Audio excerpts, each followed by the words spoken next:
Soalan dia berbunyi, hukum takbir raya ketika sembelih lembu pada hari raya korban.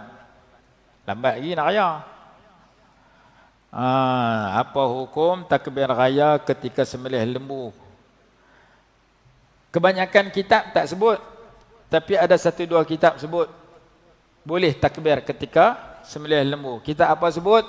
Kitab Umdatul Mufti wal Mustafti.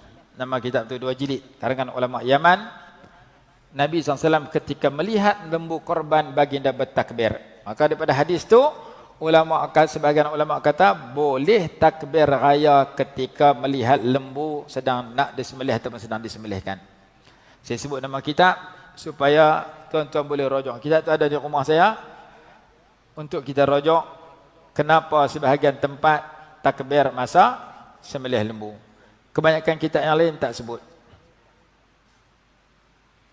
Saya rasa jelas jawapan untuk soalan ni. Jadi kita pergi tengok orang sembelih lembu, orang takbir pun kita jangan kata apa, orang tak takbir pun kita jangan kata apa. Ada orang dia pergi marah pula, bid'ah takbir. Dia kata bid'ah jangan makan tadi. Lah. Dia kata makan tak bid'ah, takbirnya bid'ah. Tak, bukan bid'ah, ada 2 pendapat. Salah satu pendapat kata boleh takbir raya ketika sembelih lembu berdasarkan hadis yang saya cerita tadi.